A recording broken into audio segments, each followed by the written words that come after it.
That's not a joke for Call of TV, I don't think. Yeah. Well, you guys ready to go then? Ready to rock and roll. Here we go. We're going to start another podcast. Hey, everybody, welcome to Talk Story Unscripted. And we promise you that it's unscripted. That's for sure. And here's the problem. We were just talking. It's hard when you get three filmmakers wanting to make things look good and sound good, and Zoom just ain't that way. So anyway, we're just going to go for it. The important thing is the content. And we have with us Doug Kane, also known as Doug Cone in my head. You said my name right, Pete. My heart. Thank you. You're welcome. Somebody with a really good name that's easy to interpret, Jeff Rogers. Jeff, how are you, bro? Aloha. Good to see you guys. Good to see you too, Jeff. Jeff is a documentarian or a documentary maker. Wait, what was the other one? Documentary filmmaker. That's it. I got to get my verbiage right, man. Jeff, thank you for joining us today. Good to see you guys. Good to be a part of this. It was fun to have our film featured on Kahlo earlier. So thanks so much for that. Yes. I appreciate what you guys do. You got some great stuff coming out. Absolutely, man. Your story is kind of like a prequel, of what Doug did with, I can't think of your name. You're the Doug. You're the name of the something of a law. The witness to a law. Sorry. Yes. I didn't get much sleep last night. Sorry. So Jeff, you're on the Big Island. Is that correct? Yes, been here since 2011. Ooh. Nice. Awesome. Is the Big Island kind of like Texas? Like everybody has big hair, or? Some do. The 80s never died for many of us here. Yeah, on the radio, it is all 80s all the time, and we've got some 80s hair that's praising the Lord up there, I love all it. All of us, though. I need to move to the Big Island. It's official. I love the 80s, man. Like, all 80s all day for me. I don't have the 80s hair, though, but when I was a kid, I had a straight mullet. It was like a wave right here. Business in the front and party in the back. They're saying that for the essential employees. You got essential in front and pandemic in back, or something like that. That's good. That's good. So Jeff, tell us a little bit about the documentary that you put together about Opokohaia. What it was like for you delving into that story, gathering the information to be able to share it with the world. Tell us about that. Absolutely. Well, the Hawaii Legacy series, our first episode of that, our first part of the series, is the Opokohaia story. And like you said, it's a prequel. It goes farther back than after, the time when the missionaries arrived and all that happens as the two worlds collide. Well, earlier than that, we've got, prophecies from Kapihe and Heva Heva. You've got an origin story of how the gospel eventually does come to the islands through this young man. And his story has always been a magnet to me. When I was a kid, we would visit the islands and I would see these theater productions and hear about his life. And that story, knowing that it's not really being taught in schools and being cherished by everybody, it for me is a justice issue. It's like, we got to tell this story. We got to let people know what this courageous young man did for his people and for the world, really. Why is his story not taught? I don't understand that.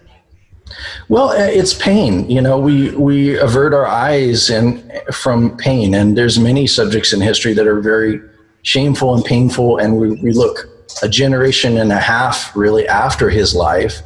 We have the overthrow of Hawaii and all that has happened, and we still are stuck in that pain in many ways today. And yet there are people, like some of the people featured in this piece and in your own piece, that have crossed that line from just being chained to our pain or our shame. For those of us from, European and North American background, but instead to look at it, to deal with it, to forgive and to heal and to be forgiven. I had some incredible moments with some of the kahus and the kupuna who were a part of the journey to Boston, where we retraced Opokohaia's story and learned from historians and authors and others. And it was just a a deeper education even than the books I'd read and the research I'd done and the previous interviews when you're kind of surrounded by it and you're surrounded by people who carry it in their family line, in the oral tradition, as well as they've spent a lot of time studying and learning in their genealogies and their other efforts to try to understand their roots. It was just a good healing time. There was a moment with Kahu Matthew Higa from Hawaii. He was doing an interview for us telling about his family story, how he's descendant from Heva Heva's family line. And he shared a piece about reconciliation that was so profound and moving. We were both in tears and just hugging each other. And I can't really share it. You will have to get him to share it because it's not really my story to share. But it shifted my thinking that I don't have to just be on eggshells, standing back and admiring the history and the culture and the beauty of the Hawaiian people, but I can join in and be close and become a Hanai Ohana like so many have. And it's kind of stirring up a lot in me right now. But to me, it meant a lot because it was, coming in and bouncing off of culture for years, just coming and going like so many people do. And how could you connect with people that come and go and come and go? It's hard. And yet finally getting to a place of putting in roots and being embraced by the aloha of the Hawaiian people. That meant a tremendous amount to me on that journey and the journey of making this whole documentary, editing and trying to really get to a more solid understanding of what the story means. There's a lot between the lines. There's a lot that we couldn't even cover in the film. Right. And it's in, special features, and it's going to be in our future projects as well. Wow. So all three of us here on the screen, we've all been involved in documentaries. For me, it's been a while. But as I'm sure you all agree that when you set out to go make a documentary, lots of times you don't know the story until you're collecting things and you're trying to work out. And then you're surprised by a lot of things. Jeff, that's my question really. What's the biggest surprise, or what you just shared, was that the biggest surprise that you had during the making of this as you were collecting all this information? What was the biggest surprise, or if there's more than one, that's great. Share with us, what really surprised you as you went along? Well, early on, I was surprised by how many of the Hawaiians were the ones that brought the gospel. Understanding Thomas Hopu's story as a best friend maybe, or a close friend of Henry Opukahaia. The way that he came, translating, leading in some ways the missionary team that came back. That was a surprise to me, getting to read his memoir. Many people don't realize that Henry has the famous memoir, but Thomas also wrote a very short memoir that was published, and it tells of his really challenging background of being left for dead and surviving through being embraced as a Hanai child in his extended family, and then going on the similar journey that Henry did, but going to New England and finding the gospel, being a much younger guy. I mean, he was a teenager, boat deckhand kind of a guy when they took him on the ship, on the Triumph.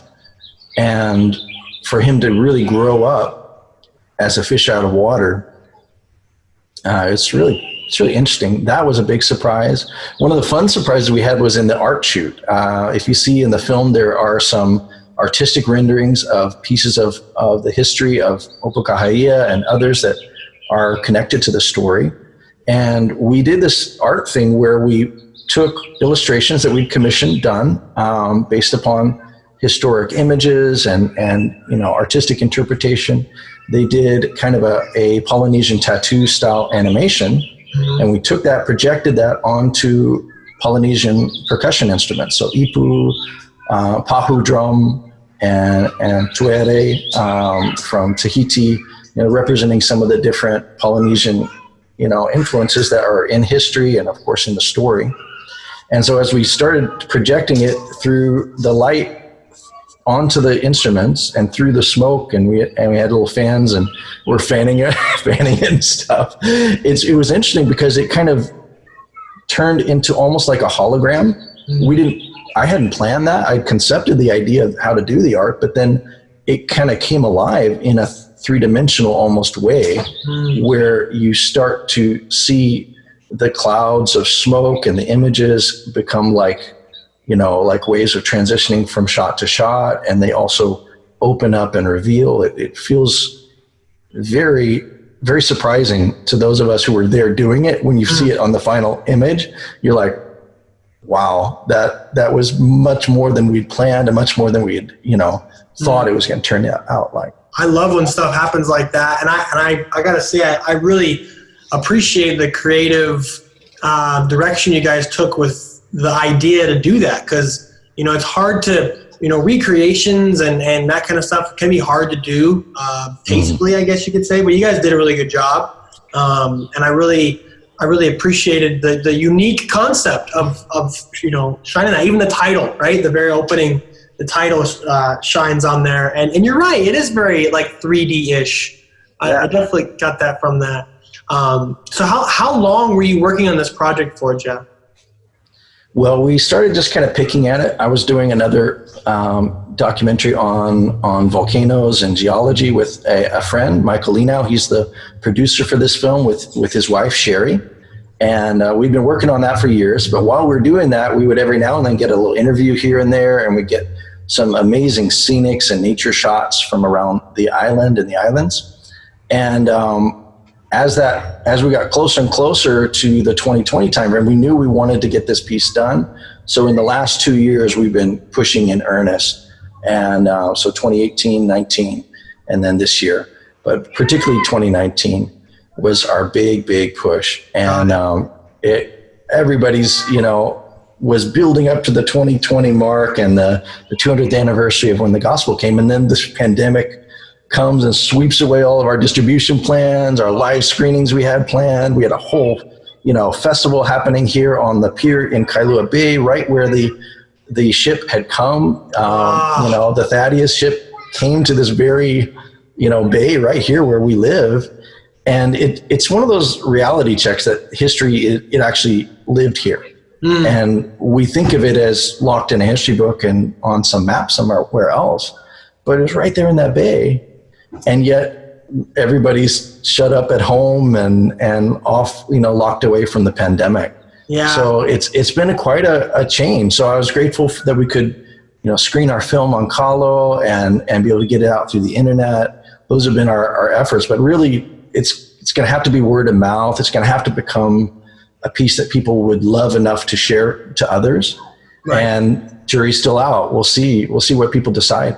Yeah, no, I totally hear you. And I can totally relate to the kind of the heartache of things not going as planned. Same thing for the one we were working on. We were supposed to show it, was showing, and it was, it very much makes you feel like this. Right?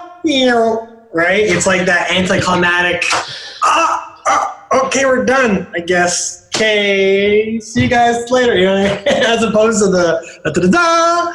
And I can totally relate to that. What's interesting too is when we were on the mainland filming in Boston, we were there together. That was so cool with separate groups, right? At the same place, going to the same places and visiting Park Street Church, which is where the missionaries were commissioned to go from.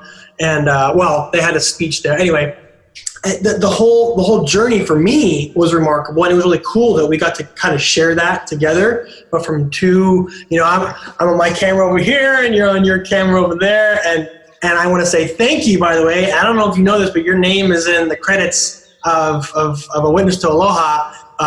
Thank you for the drone footage from Boston that you gave to us, because man, it just opened it up. It really helped us set the stage for what we're doing.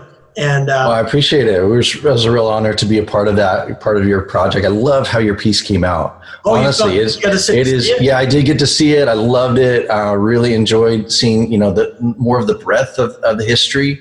And, we were trying to get it into this shorter, tighter frame, time frame for a youth audience, and then to pair it with some other pieces later. Right. But you guys spread it out and make it very personable and relatable. I was getting a little stricter in sticking to what is the story in the history, but you guys got to explore more of our current day stories and how that has, come up till today, where the people that were affected by those early days are that effect is still being had, and the ripple effects. Yeah, no, I appreciate that, and it was crazy, and I really enjoy watching yours, and then thinking about if somebody were to watch this, right? If somebody were to watch yours and then watch A Witness to Aloha, and it's like it's like the Star Wars. The prequel or whatever, it gives you so much depth because there needs to be so much more on all this. I remember when I was first, I don't know if you felt this way, you've kind of alluded to it a little bit already, but when I was first delving into the content of this, it's like, how do you put this for you in a half-hour spot or for this in an hour spot? There's so much history, so many amazing stories. How do you cut this down? I mean, I've cried over the content that I had to cut out from this because, I mean, it runs so deep, so many stories stacked on top of each other, and it's all true. It's all true stories, and I find that to be,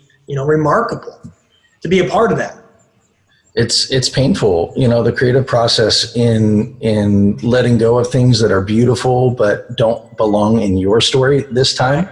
I heard it described as like sculpting marble, and you're chiseling off this very valuable stone.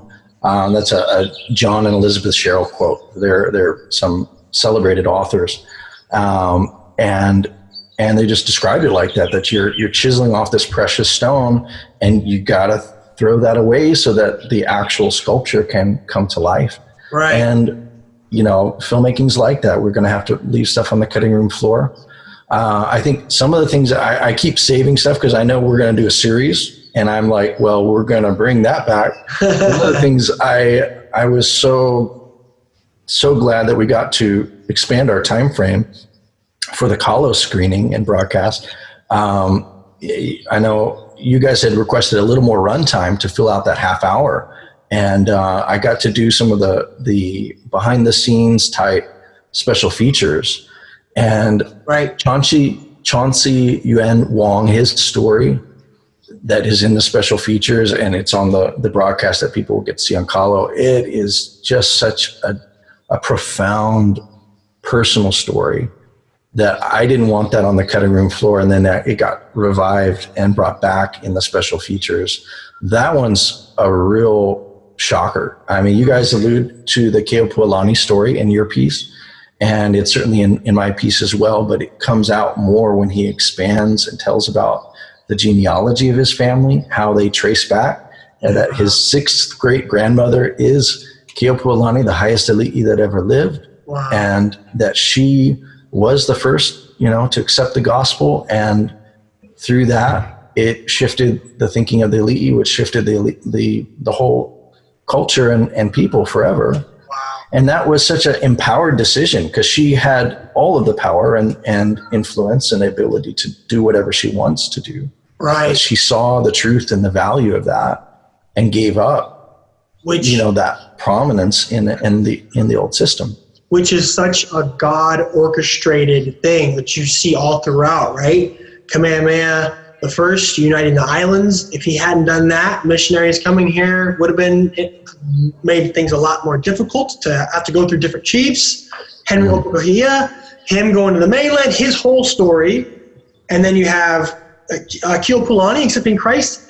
That by itself is amazing. Heva making the foretelling, the prophecy of the one true God coming here. Like all these things that are just set perfectly in time, and the timing of it too. I mean, missionaries were on their way here while the Kapu system was being dismantled. They had no idea, right? I mean, it's just like, you can't write this kind of stuff. Like, it's all totally a God thing.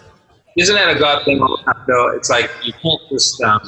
It's not just one thing. It's a bunch of things all being orchestrated and put together, and it all happens and culminates together. That's what it's like, you know. And in documentary filmmaking, that's a great thing, you know, when you see that happening, and it makes it so interesting. You know, we're filmmaking in general, you know, you're telling a story. It's all about story. You know, when you're making a feature film, they're reliving that story. With documentaries, it's a little bit different. You're telling the story through witnesses or through family. In this case, through the many generations of family, and you're dealing with historians and that type of thing. So Jeff, you know, in regards to documentary making, let's say someone's watching this and they go, you know, I have a heart to make documentaries. What would you encourage them to do? How do you get to be where you're at, you know, in making documentaries? I mean, is it just something that falls on you and you say, oh, I'm just going to do it today? Or, you know, what's the journey for you as a filmmaker? How did you get to become a documentarian filmmaker? Hey, I did that pretty good. Better than Doug's last one. Okay. Yeah, well, it's been a long journey. There's a joke about how to make a documentary. It's like somebody coming up to say, I need you to write a novel. Here's a bag of sentences. And, you know, and so you got to rearrange these individual pieces that are all real and true, you know, and yet, or different opinions at least of facts and historical situations, and then try to weave it, like you said, together into something that makes sense, and even beyond making sense, makes sense to our hearts and gets to people's minds and hearts. It's been a long journey. I've failed a lot more than I've succeeded. You know, my first piece was, I was traveling with a volunteer team across China. We went from the far east to the very far west of China overland. And that is a ridiculously long journey that most Chinese have never done. Many of the Chinese in the east were like, when they heard we were going to the west, they're like, oh, be careful. You know? And like warning us like we're going to get stolen from and never come back.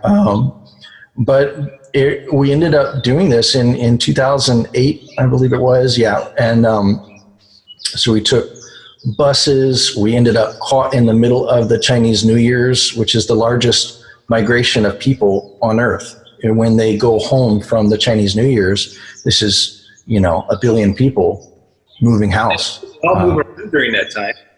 Well, you know, it's just like we do when we have Christmas vacation. College students go home, right, and then they come back to school. Well, they do that in much larger, you know, numbers, and it's everybody. It's not just, you know, college students. It's pretty much everybody that's living or working in the city or studying in the city is going to go home to the village or vice versa. And so we got caught in the middle of that and couldn't rent buses or couldn't get a bus ticket. So we'd have to rent a van. And we couldn't get a van. So we had to get a car or 2 cars, you know, and we traveled, you know, all the way to the far, far west of China, retracing the Silk Road of China. And while we did that, we were shooting, you know, footage and trying to discover what the story was. And it was powerful. It was a moving experience, and we caught a lot of amazing shots. But when we got into editing, one of our key guys, who was our narrator and he was our on-camera talent, who was kind of the guide for the journey, his father died. And he had to pull out of the project for very understandable reasons. And we never could get the pieces to come back together. And so in the end, we ended up slicing and dicing and taking the pieces of that film and giving it away to many other projects. We ended up having more than 30, 40 different projects, many of them small little videos, some of them full documentaries that took our footage and were able to make something beautiful out of it. Wow. So it was a heartache, but it was also a real, you know, a fulfillment in the end and a dream come true in the end. But it was interesting because the film, as we shot it and even edited it, it almost didn't get seen. Like it got seen by a very, very small number of people. But it was a good learning experience. And that was at a time where filmmaking was more challenging to do. DV tapes and shooting it and then trying to edit on the old MacBooks and such. We used iMovie and Final Cut for all it was worth at those days. But today it's so much easier and more powerful, the tools we have. in a cell phone, much less in, full camera and the rest of the things that we have available. So I would encourage, if people want to do documentary, they should do documentary. You can shoot an incredible amount if they get a good mic paired with a decent cell phone. You can get great image. It won't look like, some of the things that we shoot in our more cinematic kind of moments, but it'll come closer than we could have ever done in generations past, and they can learn their voice, what kind of stories they want to tell, how they want to tell it, what kind of audience especially they want to share their stories with, because it's really not about us, but it's about who we're speaking to and about. A documentary work is very humbling, as you guys know. This is not, posh trailers where everybody gives you your, I said red M&Ms, red. It's nothing like that. In your average documentary, we're all just, pulling our shoestrings and trying to do the most we can with meager budgets. And yet, when it does come together, it's so much more profound and moving because it's all based on reality. You guys, I'm sure, have heard the long-standing joke about, or not joke, but the adage about documentary filmmaking. In Hollywood, the director is God for Hollywood movies, right? Right. In television, the screenwriter is God. He can write that character out, and they're dead, they're gone. Right. But in documentary filmmaking, God is the director. Yeah, true. Very true. And you don't have control, but you can follow him and follow what he's weaving, what's going on. If we have eyes to see it, ears to hear it, we can find stories that are absolutely profound and moving. And who would think that doing a documentary or, setting out to be a documentarian filmmaker, that you would actually be doing, very important social justice things and bringing to light situations that people need to know about. It's kind of like the news, but in a lot more creative way. And when I say creative, I'm not saying, coming up with a story that's not there. I'm saying, really presenting your story and bringing the emotion of it to the people who are watching it and the importance of it. And that's really great. And thanks so much, Jeff, for being part of this Talk Story. Unfortunately, we're running out of time, so I just want to thank you, and then hopefully we'll do more of this, and it would be great to do a project together, and also for you to come to Oahu, and or maybe we'll go to you, and maybe we could do a documentary filmmaking workshop. There you go. Excellent. Let's do it. And it sounds like you've taught this subject, that it would be great to make that a bigger thing. Maybe put it onto Call a Stream, Doug. That would be great. All right, bro. All right, Jeff. Hey, so good to be with you guys. Thanks, Pete. Thanks, Doug. Listen, man. Thank you, Jeff. We'll see you soon, man. God bless you.